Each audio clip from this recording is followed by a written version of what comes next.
One of my favorite movies of all time is the movie Repo Man. If you haven't heard of it, that's because it's a cult movie that came out in the 80s. Back then I was a punk, and all of us punks loved Repo Man because Repo Man had a lot of characters who were punks. But it had this other character, a guy who was a televangelist. This was the 80s, and those televangelists were really popular and all over TV. And this guy, you often hear him in the background. He'll be on the TV set that's playing in the background of a scene.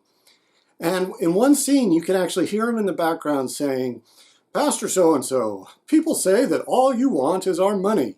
And then he replies, "Yes, that's true. I do want your money. God wants your money." Which is particularly hilarious because it feels like these guys are suddenly truly honest. But I've always think of that when we start stewardship season and the pledge drive, when we are asking for you to pledge your money. And it sounds like we're just one of those churches that wants your money. But I will tell you a little secret. I do want your money. But the reason I want your money is not so that I can buy a jet or necessarily that we can even keep the lights on in the church. The reason I want your money is because I am in charge of your souls. One way of describing my position is to say that I have a cure. I have a cure of your souls. That's my job, to watch over your souls. And pledging is a deeply spiritual act that will transform your soul. Pledging makes you a more generous person. Pledging increases your trust in God as you write down an amount of money you're going to try to give over the next year with all of its uncertainties.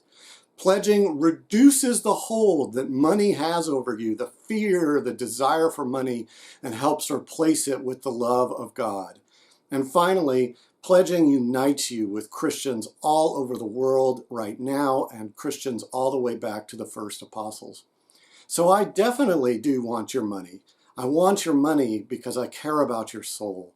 Pledging makes you a more spiritual person. It is part of our spiritual practices. So as you pledge, please pray over it. Please think about it. Please discuss it with your family. If you have pledged before, I ask you to really consider moving yourself up into another pledging level. Challenge yourself a bit. If you've never pledged, please consider making a small pledge just to start, just to see how it begins to transform you.